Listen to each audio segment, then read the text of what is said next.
انہیں پستہ کامت راج کپور مارکا مونچھوں والے اس 6 انگلے شخص کے بارے میں بھی ہوشیار کر دیں۔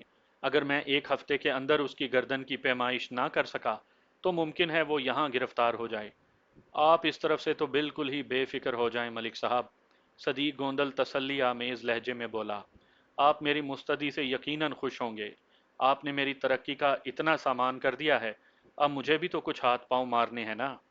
تھوڑی دیر کے بعد ہم وہاں سے چلے آئے۔ چھانگا مانگا کے تھانے کی حوالات میں سائیں سے میں نے خاصی تفصیلی پوچھ تاچھ کی تھی۔ وہ اپنے کلائنٹ اور غزالہ کے بارے میں جو کچھ بتا چکا تھا اس سے زیادہ ایک لفظ بھی نہیں جانتا تھا، ورنہ اس نے جہاں اتنا کچھ قبول کیا تھا وہاں ان معمولی معلومات کو چھپانے کی کوشش نہ کرتا۔ اسے اس بارے میں کوئی خبر نہیں تھی کہ اس کے پستہ کامت کلائنٹ نے اسے جو 500 روپے دیے تھے وہ اس نے کہاں سے حاصل کیے تھے، اور وہ یہ بھی نہیں جانتا تھا کہ چھانگا مانگا کے جنگل سے ہمیں جو شکستہ بریف کیس ملا تھا اس کا کوئی تعلق واسطہ اس کے کلائنٹ سے بھی ہو سکتا تھا۔ بہرحال میں جب واپس اپنے تھانے پتوں کی پہنچا تو خاصا مطمئن تھا۔ اگلے روز میں نے حوالدار مبارک علی کو ساتھ لیا اور سیدھا بھولا فوٹو اسٹوڈیو پہنچ گیا۔ فوٹوگرافی کی مذکورہ دکان پتوں کی مین بازار کے آغاز ہی میں تھی۔ دکان کا مالک فوٹوگرافر نذیر بھولا اس وقت وہاں موجود تھا۔ ہم سرکاری لباس میں تھے اس لیے وہ فوراً ہماری آؤ بھگت کے لیے کمر بستہ ہو گیا۔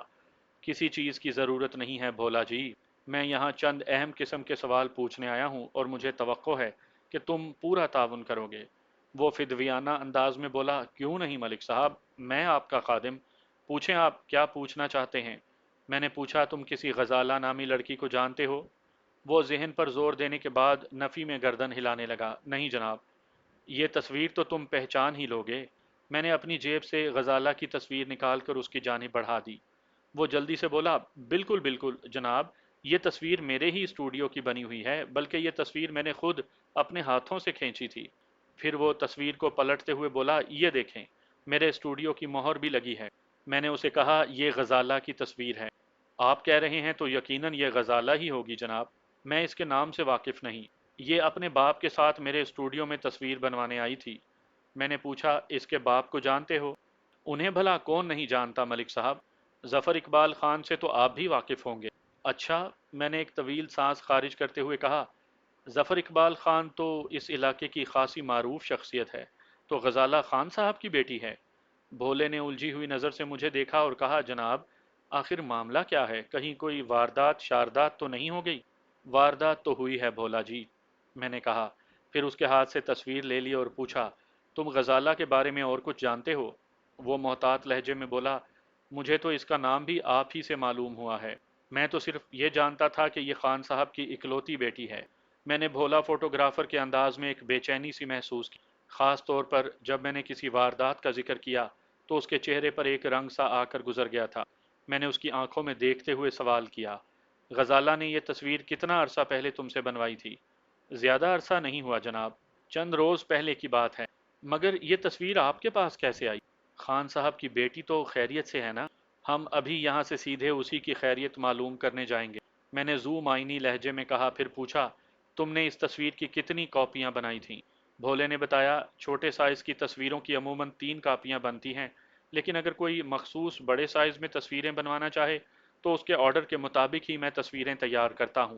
خان صاحب کے آرڈر کے مطابق میں نے اس کی 2 کاپیاں تیار کی تھیں۔ اور وہ دونوں تصویریں تم نے خان صاحب کو دے دی تھی؟ جی ہاں بالکل۔ کیا تم اپنے گاہکوں کو تصویر کا نیگیٹو بھی دیتے ہو؟ اس نے بتایا، چھوٹی تصویروں کے ساتھ تو عموماً دے دیتا ہوں، لیکن بڑی تصویروں کا نیگیٹو میں اپنے پاس محفوظ رکھتا ہوں۔ البتہ اگر کوئی اصرار کرے تو میں تھوڑی رقم کے عوض 2 نیگیٹو بھی دے دیتا ہوں۔ اس تصویر کا نیگیٹو تمہارے پاس ہے یا خان صاحب لے گئے؟ وہ گڑبڑا گیا، بولا، خان صاحب لے گئے تھے۔ نہیں، شاید میرے پاس ہی رکھا ہو، ٹھہرے میں چیک کرتا ہوں۔ کیا تمہاری یادداشت اتنی خراب ہے کہ چند روز پہلے کی بات تمہیں یاد نہیں؟ یاد آ گیا، یاد آ گیا۔ وہ پیشانی پر ہاتھ مارتے ہوئے بولا، نیگیٹو میرے پاس ہی ہیں۔ خان صاحب نے کہا تھا کہ اگر تصویر پسند آ گئی تو وہ اس کا ایک آدم قد پرنٹ بھی بنوائیں گے۔ آدم قد، میں نے زیر لب دہرایا، مگر یہ تصویر تو کلوز اپ میں ہے۔ وہ بولا، میرا مطلب ہے وہ خاصے بڑے سائز میں تصویر بنوانا چاہتے تھے۔ ٹھیک ہے، میں اٹھ کھڑا ہوا۔ نذیر بولا، مجھے امید ہے کہ تم نے مجھ سے کوئی غلط بیانی نہیں کی ہوگی۔ وہ بولا، جناب آپ نے جو پوچھا میں نے صحیح صحیح بتا دیا۔ میں نے کہا اگر کوئی خاص بات میرے پوچھنے سے رہ گئی ہو تو وہ بھی بتا دو، خاص طور پر اس تصویر کے حوالے سے۔ نہیں جناب، اور ایسی کوئی بات نہیں۔ ہم بھولا فوٹو اسٹوڈیو سے نکل کر ظفر اقبال خان کے گھر کی جانب چل پڑے، جو وہاں سے زیادہ فاصلے پر نہیں تھا۔ میں ظفر اقبال کو غائبانہ طور پر جانتا تھا، ابھی تک ہماری بالمشافہ ملاقات نہیں ہوئی تھی۔ وہ ایک صاحب ثروت اور معروف کاروباری شخص تھا۔ جب ہم اس کی شاندار رہائش گاہ پر پہنچے تو وہ گھر میں موجود نہیں تھا۔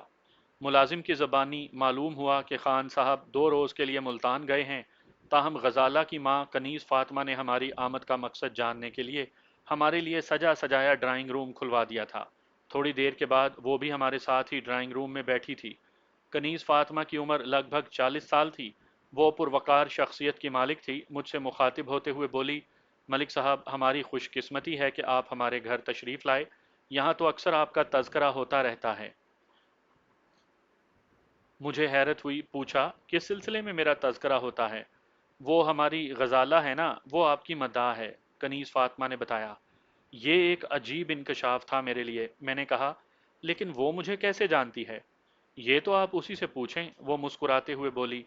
میں ابھی یہاں اسے بلاتی ہوں۔ پھر وہ اٹھ کر گھر کے اندرونی حصے میں چلی گئی۔ حوالدار مبارک علی نے کہا، یہ کیا قصہ ہے ملک صاحب؟ قصہ تو مجھے بھی معلوم نہیں بھائی، میں نے جواب دیا۔ دیکھتے جاؤ آگے آگے کیا ہوتا ہے۔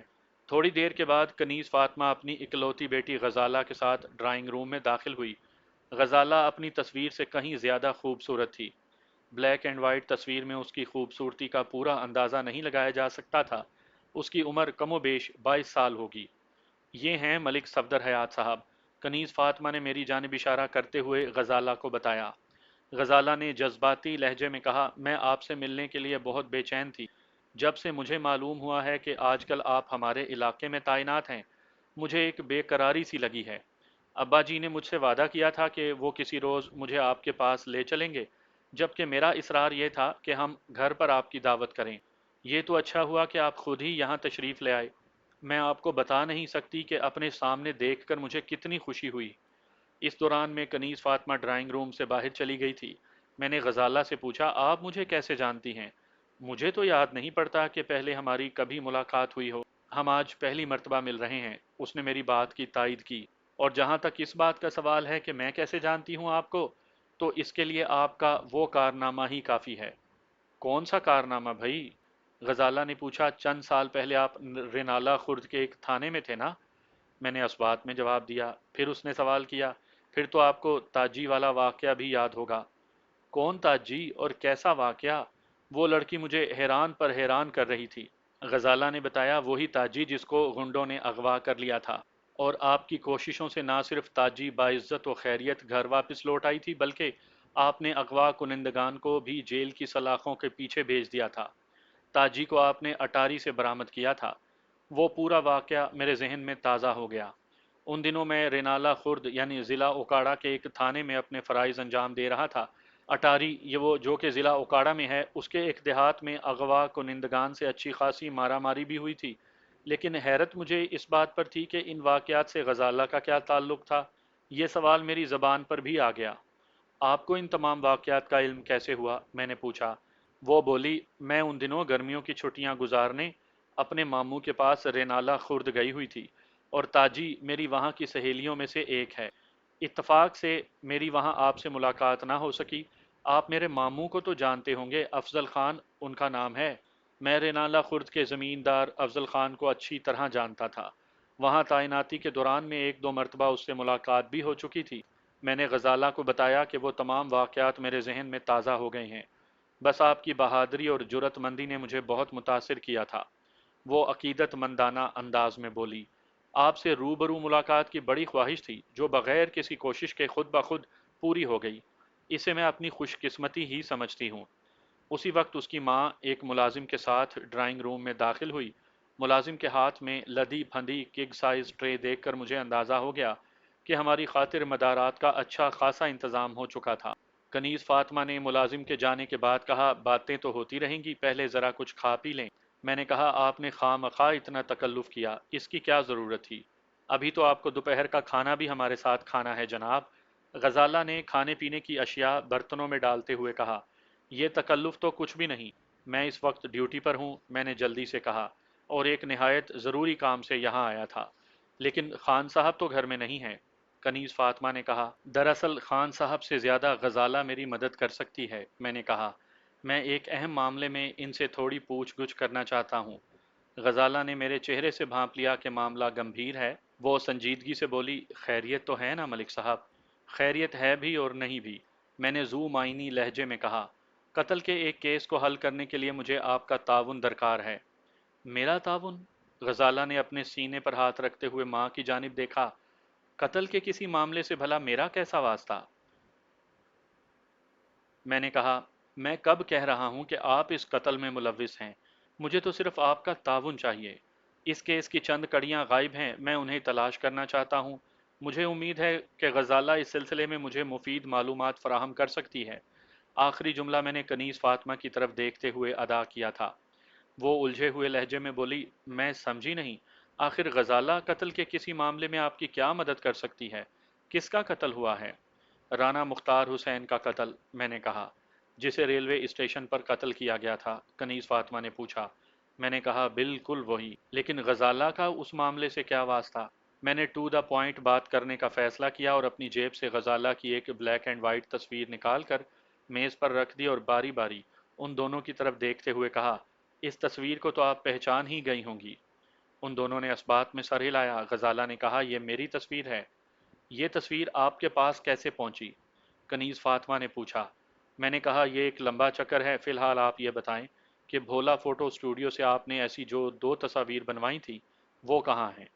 ایک تو میرے کمرے میں لگی ہے، غزالہ نے کہا، دوسری رینالہ خرد میں ماموں کے گھر میں لگی ہے۔ دونوں تصویریں فریم شدہ ہیں۔ ایک لمحے کے توقف سے وہ اٹھتے ہوئے بولی، ٹھہریں، یہاں والی تصویر میں ابھی لا کر آپ کو دکھاتی ہوں۔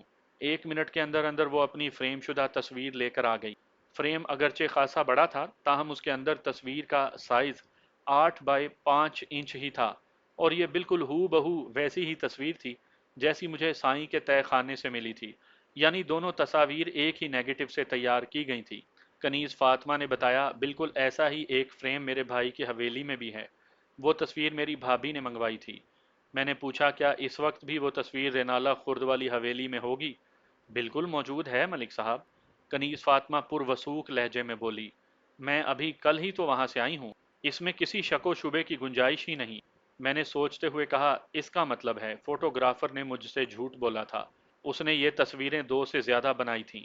ہم نے تو 2 ہی بنوائی تھیں، غزالہ نے کہا۔ کنیز فاطمہ نے پوچھا، ملک صاحب آپ کچھ چھپا رہے ہیں، غزالہ کی یہ تیسری تصویر آپ کے پاس کیسے پہنچی؟ میں نے کنیز فاطمہ کے سوال کو نظر انداز کرتے ہوئے غزالہ سے کہا، غزالہ، اب میں تم سے جو سوال کرنا چاہتا ہوں اس کا بہت سوچ سمجھ کر جواب دینا۔ پتہ نہیں مجھے تمہاری والدہ کے سامنے یہ بات پوچھنی چاہیے یا نہیں، لیکن میں حالات سے مجبور ہوں، اور میرا خیال ہے کہ جب تم بے قصور ہو تو اس سے کوئی فرق بھی نہیں پڑتا۔ ملک صاحب، ہم ماں بیٹی آپس میں سہیلیوں کی طرح ہیں۔ کنیز فاطمہ نے کہا، آپ جو کچھ بھی غزالہ سے پوچھنا چاہتے ہیں میری موجودگی میں بلا جھجک پوچھ لیں۔ میں نے پوچھا، غزالہ تم کسی ایسے شخص کو جانتی ہو؟ میں نے اتنا کہنے کے بعد اس کے چہرے پر نظر جمائی اور نہایت ہی معتدل لہجے میں اپنی بات آگے بڑھا دی، جس کی عمر 27-28 سال کے درمیان ہو، بال گھنگریالے، ناک موٹی، کان چھوٹے، تنگ پیشانی اور دائیں گال پر مسا ہو، اس کے بائیں ہاتھ کی چھنگلی ڈبل ہو اور مونچھیں۔ میری بات مکمل ہونے سے پہلے ہی وہ بول اٹھی، میں اس خبیث شخص کو اچھی طرح جانتی ہوں۔ اس کے لہجے میں نفرت تھی۔ کون خبیث میری بچی؟ کنیز فاطمہ نے بیٹی سے پوچھا۔ امی وہی خوشیہ، غزالہ نے ناگواری سے بتایا۔ میں نے آپ کو اس کمینے کی حرکت کے بارے میں سب کچھ بتایا تو تھا، وہی ٹھگنا مردود۔ غزالہ کی زبان سے خوشیہ کا نام سن کر میں چونک اٹھا۔ سائیں نے اپنے کلائنٹ کا نام بھی خوشیہ ہی بتایا تھا۔ ایک خاص بات اور، وہ یہ تھی کہ میں نے غزالہ کو اپنے مطلوبہ شخص کے قد کے بارے میں کوئی اشارہ نہیں دیا تھا، اس کے باوجود اس نے خوشیہ کو ٹھگنا بتایا تھا۔ یہ ایک نہایت ہی اہم انکشاف تھا۔ سائیں کے مطابق اس کا کلائنٹ خوشیہ پتو کی کا رہنے والا تھا اور غزالہ نامی کسی لڑکی کو اپنے قدموں میں جھکانا چاہتا تھا۔ اسی تناظر میں نے غزالہ سے پوچھا، خوشیہ نامی اس ٹھگنے شخص کو تم کیسے جانتی ہو؟ غزالہ نے اپنی ماں کنیز فاطمہ کی طرف دیکھا۔ وہ بولی، ملک صاحب کو سب کچھ سچ سچ بتا دو۔ پھر وہ میری طرف دیکھتے ہوئے بولی، جہاں تک میری سوچ پرواز کر سکتی ہے میں اس نتیجے پر ہوں کہ رانا مختار کے قتل کے سلسلے میں آپ کو خوشیہ کی تلاش ہے۔ میں نے حیرت سے اس ذہین عورت کی جانب دیکھا اور زیر لب مسکراتے ہوئے کہا، آپ کی سوچ کی پرواز بالکل درست سمت میں ہے۔ پھر میں نے غزالہ سے پوچھا کہ تم خوشیہ کے بارے میں کچھ بتانے والی تھی۔ پہلے آپ یہ بتائیں کہ آپ کو میری یہ تصویر کہاں سے ملی؟ ایک ماہر سفلیات کے ڈیرے سے۔ میں نے حقیقت کو چھپانا مناسب نہ سمجھا۔ خوشیہ نے یہ تصویر اس ماہر کو اس لیے دی تھی کہ وہ ایک ایسا عمل کرے جس سے تم اس کی مطیع بن جاؤ۔ مگر یہ تصویر خوشیہ کے ہاتھ کیسے لگی؟ اس کا پتہ بھی چل جائے گا، میں نے کہا۔ پہلے تو وہ تم تفصیل بتاؤ جس کی وجہ سے تم خوشیہ سے نفرت کرتی ہو۔ غزالہ نے اس خوشیہ کے کرتوت بتانے شروع کیے۔ میں یہاں پر غزالہ کے بیان کا خلاصہ آپ لوگوں کو بتاتا ہوں۔ غزالہ ایک روز اپنی ماں کے ساتھ سینڈل خریدنے کے لیے مین بازار گئی۔ جوتوں کی ایک بڑی دکان پر اس نے آدھے گھنٹے کی کوشش کے بعد اپنے لیے ایک خوبصورت سینڈل پسند کر لیا۔ اس دوران میں سیلز مین خوشیہ اس کے سامنے سینڈلوں کے درجن بھر ڈبے پھیلائے بیٹھا رہا۔ سینڈل کے انتخاب کے دوران میں دوپٹہ سنبھالتے ہوئے یا بال درست کرتے ہوئے غزالہ کے کان کی ایک طلائی بالی وہیں کھلے ہوئے ڈبوں میں کہیں گر گئی۔ غزالہ کو جس کا متعلق احساس نہ ہوا، وہ اپنی ماں کے ساتھ گھر آ گئی۔ دوسرے روز دوپہر کے وقت پستہ قامت خوشیہ ان کے گھر پہنچ گیا اور مذکورہ بالی کنیز فاطمہ کے حوالے کر دی۔ کنیز فاطمہ نے اس کا شکریہ ادا کر کے اسے رخصت کر دیا۔ بات آئی گئی ہو گئی، لیکن خوشیہ نے اس واقعے کے سہارے ایک اور ہی منصوبہ بنا لیا تھا۔ اس واقعے کے بعد جب بھی غزالہ سے اس کا سامنا ہوتا، وہ مسکرا کر اسے دیکھتا۔ ایک دو مرتبہ اس نے غزالہ کو سلام بھی کیا۔ غزالہ نے خوشیہ کی اس حرکت کو کوئی خاص اہمیت نہ دی، چونکہ وہ اس روز جب ایک مرتبہ خوشیہ نے اسے آواز دے کر روک لیا۔ میں آپ سے ایک ضروری بات کرنا چاہتا ہوں، خوشیہ نے کہا۔ غزالہ سمجھی شاید وہ بالی کی بازیابی کے سلسلے میں کسی انعام وغیرہ کا طلبگار ہوگا۔ اس نے رک کر پوچھا، ہاں بولو، کیا کہنا چاہتے ہو؟ میری سمجھ میں نہیں آ رہا کیسے کہوں۔ ایسے ہی کہو جیسے کہہ رہے ہو۔ وہ بولا، دراصل بات بڑی اور منہ چھوٹا۔ غزالہ نے قطع کلامی کرتے ہوئے کہا، ٹھہرو، میں تمہاری مشکل آسان کر دیتی ہوں۔ پھر وہ اپنے پرس سے 5 روپے کا ایک نوٹ نکال کر اس کی جانب بڑھاتے ہوئے بولی، لو، یہ تمہارا انعام۔ تم نے میری کھوئی ہوئی بالی گھر پہنچا کر ایک اچھا کام کیا تھا، اس کے لیے تم واقعی انعام کے مستحق ہو۔ خوشیہ نے نوٹ کی طرف ہاتھ نہیں بڑھایا اور جذباتی لہجے میں بولا، مجھے انعام نہیں، آپ کی محبت چاہیے۔ محبت؟ غزالہ نے اسے کڑے تیوروں سے گھورا، یہ کیا بکواس ہے؟ یہ بکواس نہیں ہے حسن کی ملکہ، وہ بے خودی کے سے انداز میں گویا ہوا۔ مجھے واقعی تم سے محبت ہو گئی ہے۔ اگر جواباً تم بھی میری محبت کا جواب محبت سے دو تو میری زندگی بن جائے گی۔ تم دفع ہوتے ہو یہاں سے یا میں جوتی اتاروں؟ غزالہ نے غصیلے لہجے میں کہا۔ آپ یقین کریں میں آپ کے بغیر زندگی کا تصور۔ اپنی ناپاک زبان بند رکھو، 2 کوڑی کے ملازم، وہ دھاڑی، اور آئندہ اگر تم کبھی میرے راستے میں آئے تو اتنے جوتے لگواؤں گی نا کہ آئینے میں خود کو پہچان نہیں سکو گے۔ اتنا کہہ کر غزالہ آگے بڑھ گئی۔ خوشیہ بری طرح ذلیل ہوا تھا، تاہم اس نے غزالہ کا پیچھا نہ چھوڑا۔ غزالہ کو بھی اندازہ ہو گیا کہ جب تک وہ اسے کوئی سنگین سبق نہیں سکھائے گی، وہ اپنی اوچھی حرکتوں سے باز نہیں آئے گا۔ غزالہ نے اس واقعے کے حوالے سے گھر میں کچھ نہیں بتایا تھا۔ اس نے اپنی ایک رازدار سہیلی کے ساتھ مل کر منصوبہ بنایا اور ایک ایسے موقع پر وہ دونوں خوشیہ کے سامنے آ گئیں جب وہ بھرے بازار میں ایک طرف جا رہا تھا۔ غزالہ کو سامنے دیکھ کر خوشیہ ایک مرتبہ پھر اس سے اظہار عشق کرنے لگا۔ غزالہ نے اس سے پوچھا، کیا تمہیں واقعی مجھ سے عشق ہے؟ چاہے جتنی بڑی قسم لے لو، میں تیار ہوں۔ وہ دونوں تو ایک سوچے سمجھے منصوبے کے تحت شرارت کے موڈ میں تھی۔ غزالہ کی سہیلی نے استفسار کیا، تم غزالہ کی خاطر کیا کر سکتے ہو؟ یہ جو بھی کہے میں کرنے کو تیار ہوں۔ غزالہ کی محبت میں جان دے سکتا ہوں۔ یہ حکم تو دے، زہر کھا سکتے ہو؟ بالکل کھا سکتا ہوں۔ اور جوتے؟ وہ بھی۔ وہ روانی میں بول گیا، پھر فوراً ہی اسے اپنی غلطی کا احساس ہوا۔ جلدی سے بولا، آپ کیوں مذاق کرتی ہیں؟ ہم مذاق نہیں کر رہی، دونوں نے بیک زبان کہا، ہم واقعی تمہیں جوتے مارنے والی ہیں۔ اس کے ساتھ ہی انہوں نے اپنی سینڈلیں اتار لیں اور خوشیہ کی مرمت کرنے لگیں۔ ان کی دیکھا دیکھی کچھ اور لوگ بھی اس شغل میں شامل ہو گئے۔ سب کے علم میں یہی بات تھی کہ خوشیہ نے خان صاحب کی بیٹی کے ساتھ بھرے بازار میں بدتمیزی کی ہے۔ تھوڑی ہی دیر میں خوشیہ کی بری حالت ہو گئی۔ وہاں سے وہ دم دبا کر فرار ہونے سے پہلے اس نے غزالہ کو دھمکی دی، غزالہ، میں اس بے عزتی کو بھولوں گا نہیں۔ اس کے لہجے میں انتقام کے شعلے پھڑ پھڑا رہے تھے۔ تم دیکھ لینا، ایک روز میں تمہیں اپنے قدموں میں لوٹنے پر مجبور کر دوں گا۔ اس روز کے بعد غزالہ کو خوشیہ کی شکل نظر نہ آئی۔ اس نے بھی شکر بھیجا کہ جان چھوٹی سو لاکھوں پائے۔ اس روز گھر آ کر غزالہ نے اپنی ماں کو پورا واقعہ سیاق و سباق کے ساتھ سنا دیا، اور ساتھ ہی یہ بھی کہہ دیا کہ خان صاحب کو کچھ نہ بتایا جائے۔ ماں بیٹی بہت سے معاملات میں ایک دوسرے کی رازدار تھیں، اس لیے یہ خبر ظفر اقبال خان تک نہ پہنچی۔ غزالہ پوری کہانی بیان کر چکی تو میں نے پوچھا، ایک بات سچ سچ بتاؤ، خوشیہ تمہارے معاملے میں واقعی سنجیدہ تھا یا؟ میں نے دانستہ جملہ ادھورا چھوڑ دیا۔ وہ بولی، ملک صاحب، وہ اس سلسلے میں عادی مجرم ہے۔ میں پہلے بھی اس کے کئی قصے سن چکی ہوں، کئی لڑکیوں سے اظہار محبت کر چکا ہے، اور بارہا بے عزت بھی ہو چکا ہے، اور اول درجے کا آوارہ ہے وہ شخص۔ پھر تو تم نے اس کے ساتھ بالکل مناسب سلوک کیا، میں نے کچھ سوچتے ہوئے کہا۔ کنیز فاطمہ نے پوچھا، ملک صاحب، اس نامراد نے میری بچی پر کوئی کالا جادو تو نہیں کروا دیا؟ آپ بتا رہے تھے نا کہ وہ کسی ماہر سفلیات کے پاس گیا تھا۔ کسی وہم میں پڑنے کی ضرورت نہیں ہے خاتون، وہ عامل کامل پیر فرتوت اس وقت حوالات کی ہوا کھا رہا ہے، اور ان قریب جیل کی ہوا میں سانس لیتا ملے گا۔ میں نے اس کا سارا زہر نکال دیا ہے۔ اللہ تیرا لاکھ لاکھ شکر ہے، وہ دعائیہ انداز میں بولی۔ میں نے غزالہ سے پوچھا، خوشیہ کے گھر کے بارے میں کچھ جانتی ہو؟ اس نے نفی میں جواب دیا۔ پھر میں نے پوچھا، وہ کون سی دکان پر سیلز وین ہے؟ Farid boot house. کیا یہ دکان بھی مین بازار میں ہے؟ اس نے اسبات میں جواب دیا۔ ہم اٹھ کر کھڑے ہو گئے۔ کنیز فاطمہ نے کہا، ملک صاحب، دوپہر کا کھانا میں آپ کے لیے تیار کروا رہی ہوں۔ اس کی قطعاً ضرورت نہیں، میں نے دو ٹوک لہجے میں کہا۔ کھانا مجھ پر ادھار رہا۔ خان صاحب ملتان سے واپس آ جائیں، پھر میں آپ کو یہ زحمت ضرور دوں گا۔ فی الحال تو میں خوشیہ کی گرفتاری کے لیے بے چین ہوں۔ وہ دونوں ہمیں روکتی رہ گئیں، لیکن اب ہم وہاں ایک لمحہ بھی نہیں ٹھہر سکتے تھے۔ کچھ دیر کے بعد ہم پتوکی کے مین بازار میں تھے۔ یہ دیکھ کر مجھے حیرت ہوئی کہ فرید بوٹ ہاؤس مختار کلات کے ساتھ متصل تھی۔ وہ دوپہر کا وقت تھا اور رانا افتخار حسین اپنی دکان پر تھا۔ مجھ پر نظر پڑتے ہی اس نے سلام کیا۔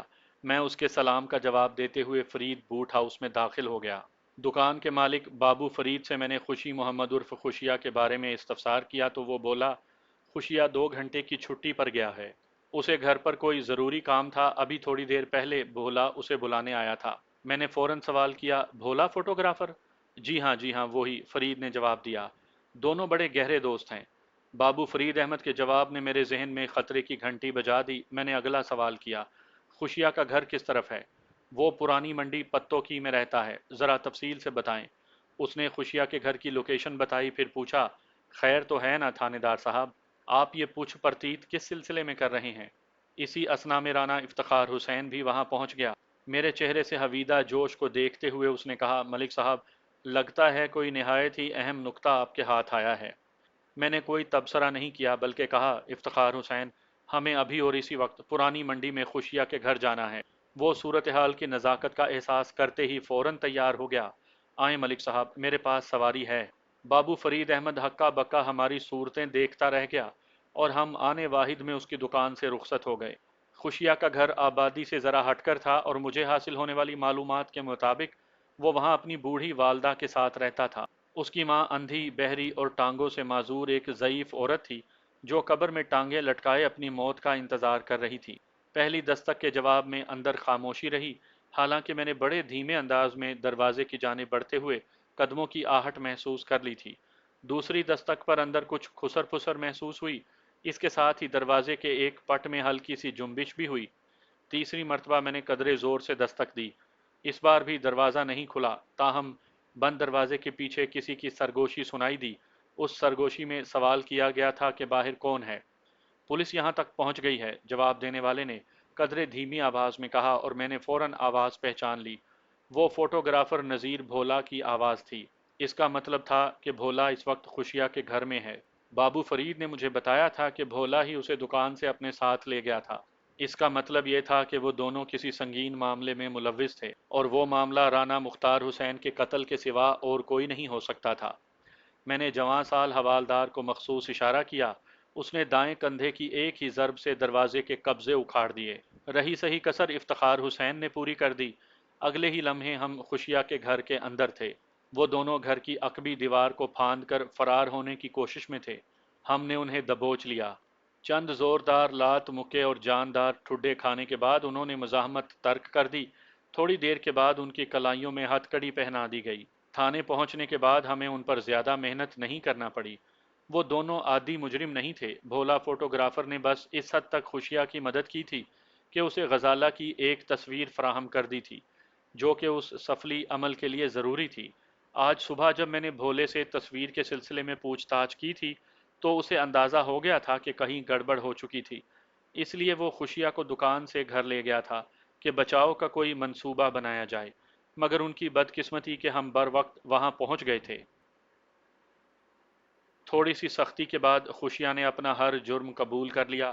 اس نے وقوعہ کے روز مقتول کو بابو فرید سے یہ کہتے ہوئے سن لیا تھا کہ اس رات وہ ایک بھاری رقم لے کر لاہور جا رہا تھا۔ مقتول اور فرید میں گہرے مراسم تھے اور دونوں ایک دوسرے کی دکان پر گھنٹوں بیٹھے باتیں کرتے رہتے تھے۔ خوشیا نے رقم والی بات سنی تو اس نے مختار حسین کو ٹھکانے لگانے کا فیصلہ کر لیا۔ اسے فوری طور پر رقم کی ضرورت تھی تاکہ سائیں سے وہ عمل کروا سکے۔ خوشیا کو اندازہ نہیں تھا کہ بریف کیس میں اس کی توقع سے کہیں زیادہ رقم برآمد ہوگی۔ اس نے کسی بہانے سے مقتول کو پلیٹ فارم کے ویران حصے کی طرف بلایا، پھر موقع پا کر اس کا کام تمام کر دیا۔ ازاں بعد وہ بریف کیس کے ساتھ اسی ٹرین میں پتوں کی سے چھانگا مانگا پہنچا جس ٹرین کے انتظار میں مقتول پلیٹ فارم پر موجود تھا۔ خوشیا کی نشاندہی پر باقی ماندہ رقم بھی برآمد کر لی گئی، تاہم اس وقت تک وہ 10,000 روپے میں سے کم و بیش 1,000 روپے خرچ کر چکا تھا۔ 500 روپے تو اس نے سائیں ہی کو دیے تھے۔ خوشیا کا مقدمہ صرف 6 ماہ تک زیر سماعت رہا، پھر اسے سزائے موت سنا دی گئی۔ اس 6 ماہ کے عرصے کے دوران ہی میں اس کی ماں کی مشکل بھی آسان ہو گئی۔ ماں کی میت کو کندھا دینا شاید اس کے نصیب میں تھا ہی نہیں۔ کہتے ہیں محبت اور جنگ میں سب کچھ جائز ہوتا ہے، لیکن محبت کے معاملے میں اس سلسلے میں تھوڑا سا اختلاف کروں گا۔ محبت ایک پاکیزہ اور خالصتاً خدائی جذبہ ہے۔ محبت کے حصول کے لیے جو لوگ غلط راہوں کی مسافرت اختیار کرتے ہیں انہیں بالآخر ایک روز بری طرح پچھتانا پڑتا ہے۔ عشق کاذب کا انجام ہمیشہ عبرتناک ہوتا ہے۔